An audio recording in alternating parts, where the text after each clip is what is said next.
Olá! O programa Esclarecimento começa agora.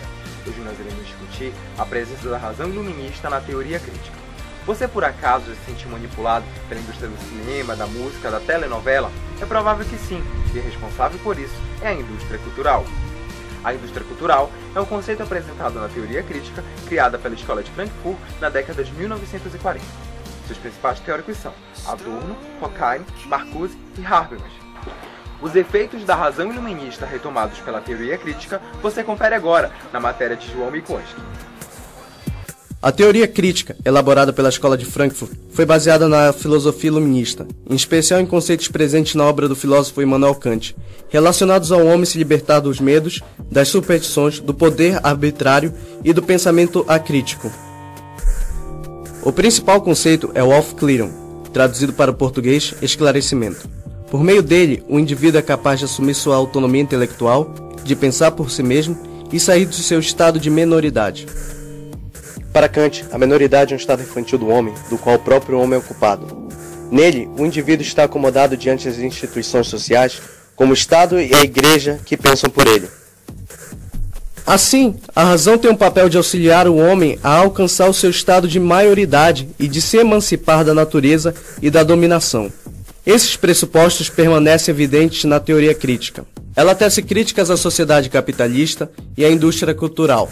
A dominação acontece nesses contextos e interessa para o capitalismo que o indivíduo permaneça submisso às forças capitalistas contemporâneas, entre as quais a indústria cultural. Se o indivíduo nessa sociedade não for esclarecido, ele vai continuar consumindo os produtos, as tendências impostas sutil e claramente por ela. E ele vai estar em uma posição cômoda, incapaz de reagir aos apelos do mercado. Somente a razão emancipatória tornaria possível ao homem se libertar do controle ideológico realizado pela indústria cultural, produzindo uma reação consciente do indivíduo perante a arbitrariedade do sistema. O esclarecimento vai agora para um rápido intervalo. Daqui a pouquinho estamos de volta. Até já!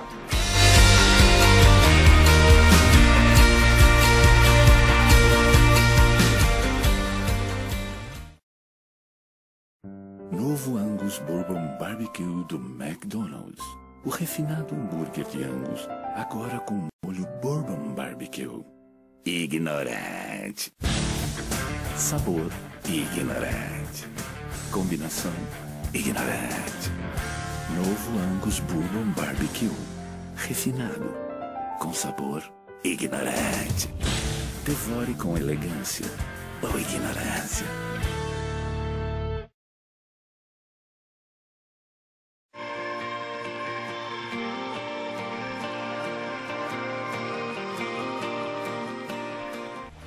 O ideal da razão iluminista como um meio de esclarecimento para a geração de saber em benefício do homem foi substituído no capitalismo por uma razão que produz pela utilidade e visa a exploração comercial.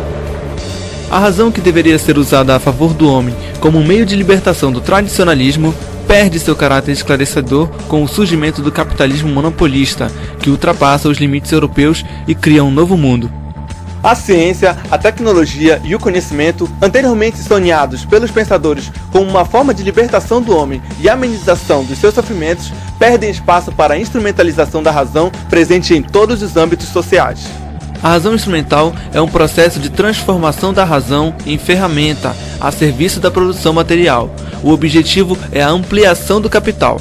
O que deveria ser usado em prol da humanidade agora vai servir para a dominação dela. A emancipação do iluminismo, de pensar o pensamento, da dúvida e da crítica, tornou-se secundária, pois o potencial libertador do conhecimento é convertido em potencial de aplicação prática. A afirmação da dimensão instrumental da razão significa a negação da sua dimensão emancipatória. Outro aspecto da indústria cultural é a presença da razão instrumental a seu favor. Com isso, o processo de manipulação do indivíduo acontece sem qualquer resistência. Mais informações na reportagem de Jobson Marinho. O uso da razão instrumental possibilita o aperfeiçoamento técnico e científico, mas agora o objetivo é servir aos anseios do sistema capitalista. Para Pucci, no livro Teoria Crítica e Educação, a racionalidade técnica se torna a racionalidade da dominação. Nasce nesse contexto a indústria cultural. Mesmo os indivíduos mais distraídos são expostos a bens culturais que são consumidos principalmente durante o tempo de não trabalho. Os bens e mensagens difundidos pela indústria cultural constroem e fortalecem estereótipos, dando uma nova roupagem ao que já existe e privando o indivíduo da liberdade de escolha. A consequência disso é o desaparecimento da capacidade crítica do homem. Assim, ele recebe os produtos sem resistência e a máquina do capitalismo gira sem sair do lugar. O esclarecimento vai agora para mais um intervalo. Voltamos daqui a pouquinho.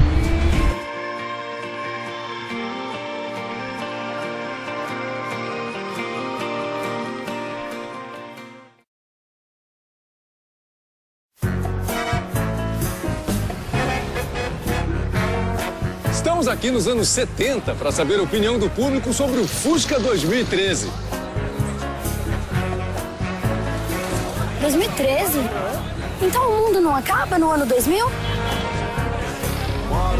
Tem GPS touchscreen com Bluetooth. Do quê? Tem ABS, EBD, ESP. Tem rádio AM? Tem farol de LED. Curto muito LED. Pousou aqui? Cacildes! É o Fusca. Fusca 2013, perfeito para o Brasil. De 2013. O carro voltou. Volkswagen é o carro. Volkswagen é da Salto.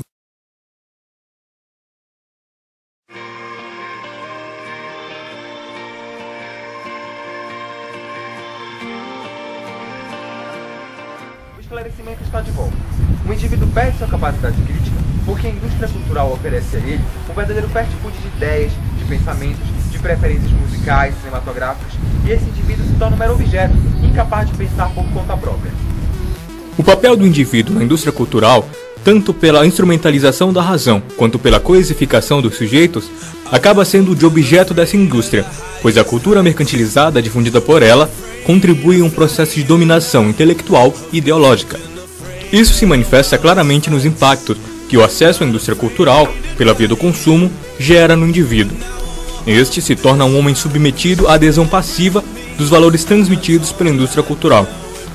Por se ocupar também da distração e da produção de entretenimento, ela vai contribuir para o enfraquecimento do senso crítico, pois a cultura e a razão, que sempre possuíram os papéis de crítica e de reflexão da realidade, perdem o seu espaço para a cultura de massa, que tem orientação essencialmente capitalista, voltada à criação e formulação de formas culturais vendáveis. Pela falsa ideia da individualidade, o homem enxerga os produtos da indústria cultural como voltados a atender às suas necessidades, mas na verdade está operando em um ambiente mais amplo, no qual ele é facilmente manipulável. Desse modo, há a ilusão da escolha entre produtos com configurações similares, tendo pequenas e sutis diferenças entre si. Não restando senão, como fala Adorno e Horkheimer, a liberdade de escolher o que é sempre a mesma coisa. O homem, nesse processo, tem os anseios, as formas de vida, os desejos de consumo definidos e fomentados pela indústria cultural. Opera-se, portanto, a manutenção do estado de menoridade, que os indivíduos tendem a aceitar diante das facilidades e gratificações proporcionadas pela indústria cultural, e a atrofia da atividade intelectiva. O indivíduo deixa de pensar por si, pois nesse sistema, os técnicos, os detentores da razão instrumental, farão isso por ele. Nos meios de comunicação de massa, também inseridos nesse contexto, essa situação é muito mais evidente. Em diversos modelos midiáticos, existe uma seleção de pessoas que servem de fontes, especialistas em áreas ou disciplinas, que vão praticamente ensinar as pessoas a maneira certa de viver, como falar de saúde, de como se alimentar, de como criar os filhos, difundindo hábitos planificados, por meio da veiculação maciça das mensagens, o que implica no consumo e em rotina, ordenados pela indústria cultural. Mas afinal de contas, o que a teoria crítica diz sobre a emancipação efetiva do homem na sociedade capitalista? Esses e outros questionamentos você confere agora na entrevista de Tarcísio Macedo.